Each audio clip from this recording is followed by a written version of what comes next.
On a eu plaintes de certains citoyens. Oui. Par rapport à Route du Quai, c'est certain qu'il y a une problématique. Il y a une problématique un petit peu particulière parce que c'est un site en plein village où que la municipalité organise un paquet d'activités. Ouais. En plus de ça, ben, il y a les habitudes de vie des gens qui... d'aller au quai, c'est une place de rencontre, puis tout ça. Puis il y a un camping.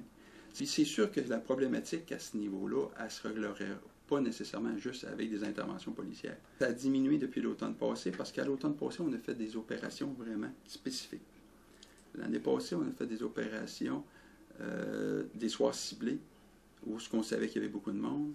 Il y a des surveillances qui ont été faites, il y a beaucoup de répressions qui ont été faites. Qu'est-ce que ça a fait? Ça a eu un bon impact. Ça a diminué beaucoup dans l'automne, sauf que les gens se sont déplacés. En mettant la pression sur cet endroit-là, c'est sûr que les jeunes se sont déplacés dans d'autres secteurs, sont allés vers l'île-de-ville, sont allés vers la caserne de pompiers. C'est pour faire une étude de circulation, pour voir les vitesses, voir les heures, les périodes de la semaine. C'est quoi le volume de circulation. On est encore en attente, on a fait ça il y a quelques semaines, on est en attente du résultat de l'analyse. Pour en tirer des conclusions, cibler des périodes, et pouvoir être plus proactif là-dedans, là, aux bonnes périodes. La rue du Quai appartient à la municipalité. Okay. Fait que c'est sûr que, comme je vous disais tantôt, pour le secteur du Quai, il faut que ça devienne une analyse puis les recherches de solutions globales. On ne pourrait pas mettre là un policier 24 heures par jour, ça serait impensable. Un policier, on peut faire des opérations de répression, mais ça va être des opérations sporadiques à certains moments. Ça sera pas, on ne peut pas être là, on ne peut pas mettre un policier à tous les coins de rue. Radar, c'est à l'étude, c'est sûr que photoradar, ça ne s'appliquerait pas. Vous avez vu, vous avez entendu parler un petit peu à la télévision, le contexte dont s'appliquent les photoradars. Ça s'applique, actuellement, c'est dans des projets pilotes. C'est des études, des grosses études qui ont été faites pour réduire le nombre d'accidents. Parce que les photoradars, il ne faut pas en venir à élargir ça parce que c'est pas...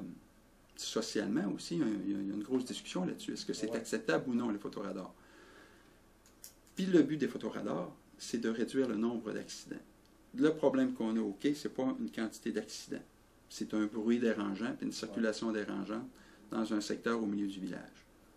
Donc, le photoradar n'est pas la solution et ne sera pas non plus l'outil qui pourrait être envisagé. Les caméras, mais ce n'est pas les policiers qui vont installer des caméras. S'il y a c'est pour ça que je vous disais tantôt que la solution doit être regardée de façon globale. C'est pas les policiers, vous ne touchez pas à ça, les caméras? Nous autres, on ne touche pas à ça, nous autres. C'est pas...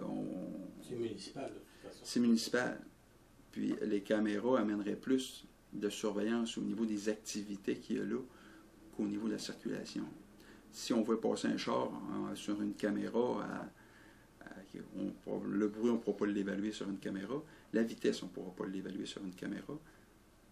Puis on ne peut pas identifier non plus le véhicule puis le propriétaire, là, nécessairement. Là. Mais ça nous aiderait. Ce serait un outil dissuasif, mais ce n'est pas dans notre ressort à nous autres.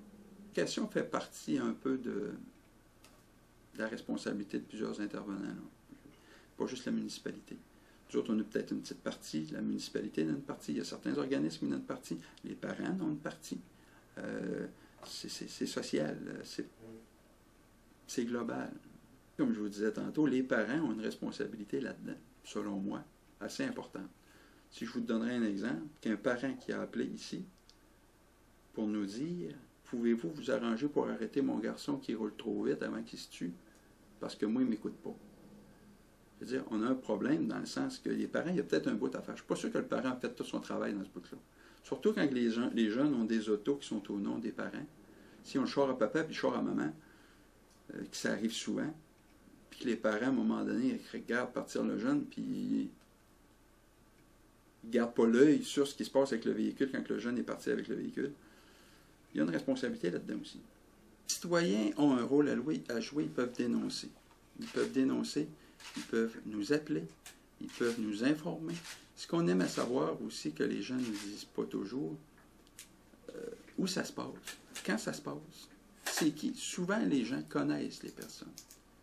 Ouais, par exemple, moi, si je connais un transporteur là, qui fait toujours à pleine vitesse en plein village, Il y a quelqu'un qui nous a appelé l'autre jour, je vais vous donner un exemple, qui nous dit on a pris un gars à 105 km/h dans une zone de 50 sur le chemin Belzamo. Mais lui, le monsieur, là, c'est pas un jeune. Là. C'est un monsieur d'un âge, une quarantaine d'années. Il s'en va travailler à tous les matins. À tous les matins, il passe à cette vitesse-là.